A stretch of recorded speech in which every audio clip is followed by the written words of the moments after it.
جتن کیے کہ فرد پہ کیا ظلم ہوا نبی کے بعد زہرا کی پسلیاں توڑ دی گئی، علی کے سر پہ زہر میں ڈوبے ہوئے ضربت ماری گئی، حسن کے جنازے پہ تیر برسایا گیا، حسین کو بے وطن کر دیا گیا۔ اللہ اکبر، جس کا کلمہ پڑھ رہی دنیا، اس کے بچوں کے ساتھ کیا کیا ستم ہو رہا ہے۔ ابھی پیشانی میں آپ لوگوں نے جملے پڑھے تھے نا، غریب الوطن کر دیا گیا علی اور اولاد علی کو۔ اللہ اکبر، کیا کیا ظلم ہوا۔ اور اس غریب الوطنی کا عزیزان گرامی آغاز یہ امام رضا، امام محمد بقی، امام حسن عسکری کی صرف بات نہیں ہے، شروع سے ہی ہو چکا تھا۔ حضرت علی کو بھی وطن سے دور جانا پڑا۔ عزیزان گرامی، حسین کو کس طریقے سے بے وطن کیا گیا۔ حسین کو حسین کے گھر میں جب شہید کرنے کی تمام سازشیں ہونے لگی، حسین نے نانا کے حرم سے الوداع کرتے ہوئے جملہ کہا، نانا اب آپ کی امت مجھے مدینے میں رہنے نہیں دیتی۔ ماں کی لحد پہ آئے اور آواز دے، ماں اب آپ کی قبر کا کوئی مجاور نہ ہوگا۔ اے اماں اب آپ کی لحد پہ کوئی چلاوا کرنے والا نہ ہوگا۔ اماں حسین جا رہا ہے، اماں خدا حافظ۔ ادھر حسین نے ماں سے رخصت کی، خدا حافظ کی آواز بلند ہوئی، ادھر قبر سیدہ سے آواز آئی، اے میرے لال تو تنہا نہیں جا رہا ہے، تیرے ساتھ تیری موت بھی جائے گی۔ اللہ اکبر۔ میں جلدی دو تین منظر پیش کر دوں۔ میں نے عرض کیا فضائل کم کر دیے، مسائل میں گریے میں عزاداروں کوئی کوتاہی نہ کرنا۔ قیامت کی دو تین مرحلے پیش کرنا چاہتا ہوں۔ فاطمہ نے حسین کے ساتھ لہد چھوڑ دی۔ کربلا کے واقعات میں ہمیں دوسری محرم سے ہی وہ منظر ملنے لگے۔ عزیزان گرامی، تین منظر جلدی پیش کر رہا ہوں۔ فاطمہ کی کربلا میں موجودگی، جب دوسری محرم کو خیمے نصب کیے گئے نا، جیسے ہی خیمے نصب ہوئے فرات کے کنارے، تھوڑی دیر کے بعد زینب حسین کے پاس دوڑی، بھیا ذرا یہاں سے آگے بڑھیے، اس سرزمین پہ ہم نہیں ٹھہرنا چاہتے۔ اے بھیا یہاں بدشگونی کے آثار نمودار ہوتے ہیں۔ کہا کیا ہوا؟ کہا اے بھیا خیمے میں ہم نے ابھی قدم ہی رکھا تھا کہ ہم نے دیکھا ادھر سے خاک اڑی، اور خاک آنے کے بعد سکینہ کے سر پہ پیوست ہو گئی۔ ہم نے الگ کرنا چاہا مگر الگ نہیں ہوتی، ایسا لگتا ہے جیسے یہ خاک یتیمی ہے۔ اور جب بھیا جب سے ہم نے یہاں قدم رکھا ہے، خیمے میں وارد ہوئے، ہمیں ایسا لگتا ہے جیسے پشت خیمہ سے کسی بی بی کے رونے کی آواز آ رہی ہے۔ شکر اللہ، آپ کی آوازیں گریہ بند ہوگی۔ کہا بہن ارے تم نے نہ پہچانا، وہ میری ماں فاطمہ زہرا ہمارے ساتھ مدینہ چھوڑ دیا۔ شکر اللہ۔ میرے بھائیوں اور بہنوں، آپ سب سلامت رہیں، آپ کو خدا کسی غم میں نہ رلائے سوائے غم خانوادہ زہرا کے۔ فاطمہ کربلا آ گئی۔ اب شب عاشور کا ہنگام ہے، دوسرا مرحلہ شب عاشور کا ہنگام ہے۔ زہرا کا وجود کربلا میں، زہرا کا وجود۔ میں نے کہا نا کہ زہرا نے حسین سے وعدہ کیا میں بھی تیرے ساتھ کربلا چلوں گی۔ زہرا کے وجود کی دوسری مثال، دوسرا مرحلہ عاشور کی شب ہے، شب عاشور کا سناٹا ہے۔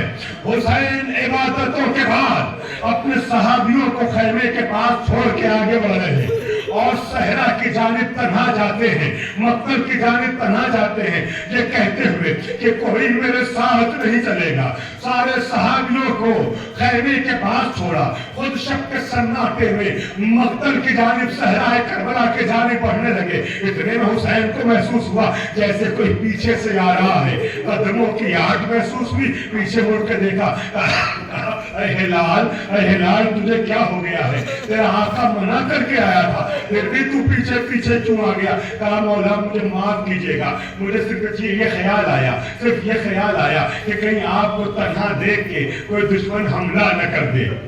لہٰذا میں آپ کی حفاظت کے خیال سے پیچھے پیچھے چل رہا ہوں۔ حسین نے کہا ہلال اچھا بھاگے ہو تو میرے ساتھ آ جاؤ، میرے ساتھ آ جاؤ۔ ہلال آؤ، ہم تمہیں تمہارے مقتل کی زمین دکھاتے ہیں۔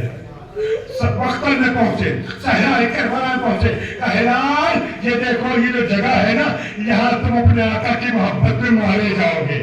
کیسے صحابی تھے، ایسے ہی صحابیوں پہ تو حسین نے فضل کیا تھا، فوراً شکر خدا کیا، خدایا تیرا شکر ہے کہ میں مولا کی محبت میں مارا جاؤں گا۔ ہلال یہ دیکھو یہاں میرے بچپن کا ساتھی حبیب مارا جائے گا۔ ہلال وہ دیکھو وہاں پر مسلم مارے جائے، ہلال وہ دیکھو وہ جو جگہ دیکھ رہے نا، میرے دو ننھے بھانجے اور محمد مارے جائیں گے۔ ہلال وہ دیکھو وہ جو جگہ دیکھ رہے ہو، وہاں میرے بھائی کی نشانی قاسم کو زندگی میں پامال کر دیا جائے گا۔ ہلال وہ دیکھو وہاں پر تمہارا آقا اپنے ننھے بچے کے لیے پانی لینے جائے گا، تیرس پہ شعبہ سے اصغر مارا جائے گا۔ ہلال وہ ترائی جو دیکھ رہے ہو، ترائی پہ میرے باپ کے شانے قدم ہوں گے۔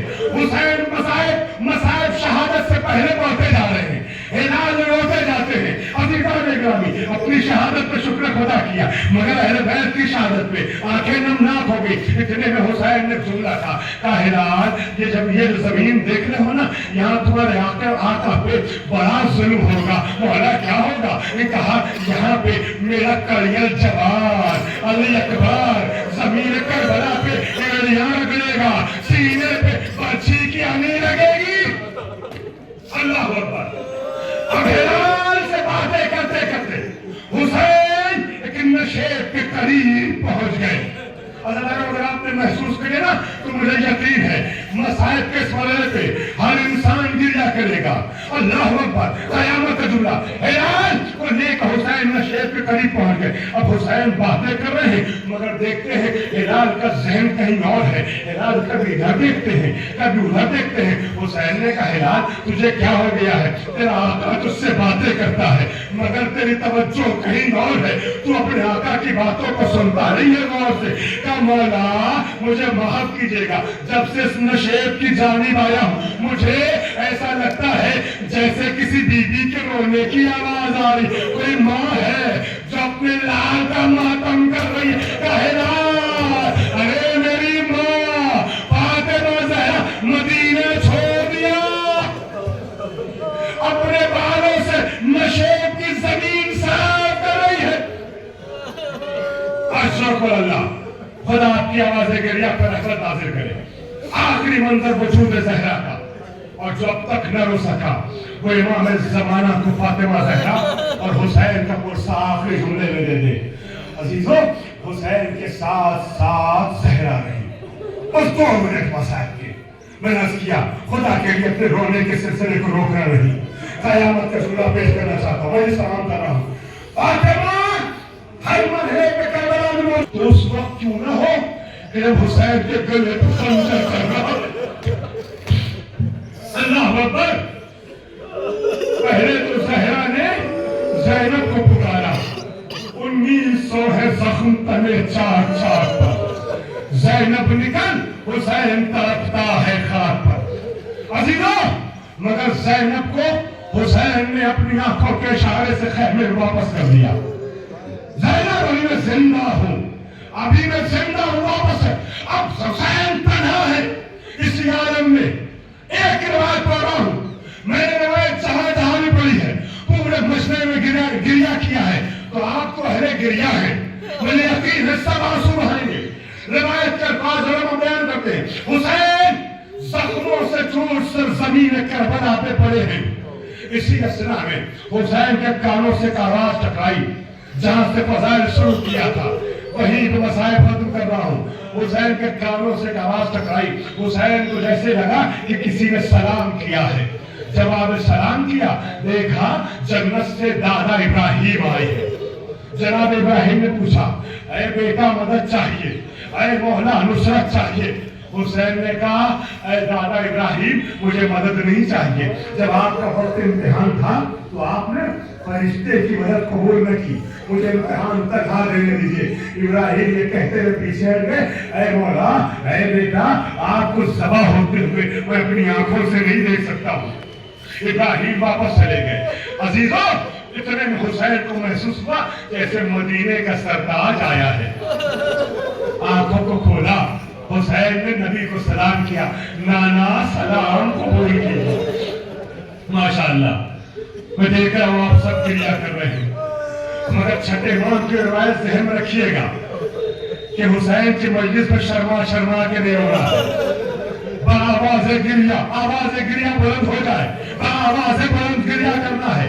یہ روایت ذہن میں رکھیے گا, زمرہ سنیے گا. نانا سلام قبول کیجئے.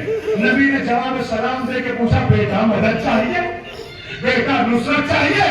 حسین نے کہا نانا جو بچپنے میں آپ سے وعدہ کیا تھا نا اسی وعدے طفلی کو وفا کر رہا ہوں, نانا نصرت نہیں چاہیے.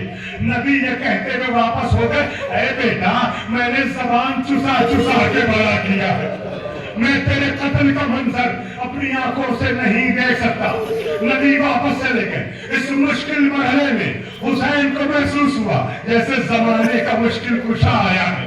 حسین نے سلام کیا. علی نے بیٹے کو مشکل میں دیکھ کے پوچھا بیٹا مدد چاہیے مشکل کشا سے. حسین نے کہا بابا امتحان مجھے تنہا دینے دیجئے. مشکل کشا دو جہاں یہ کہتے ہوئے چلا گیا, اے بیٹا کوئی باپ اپنے بیٹے کو ذبح ہوتے ہوئے اپنی آنکھوں سے نہیں دیکھ سکتا. بہت گریہ کرو گے لڑارو. یہی گفتگو حسن سے ہوئی. حسن یہ کہتے ہوئے واپس ہو گئے کہ کوئی بھائی اپنے بھائی کے گلے پہ خنجر نہیں دے سکتا. اب اسی اسنا میں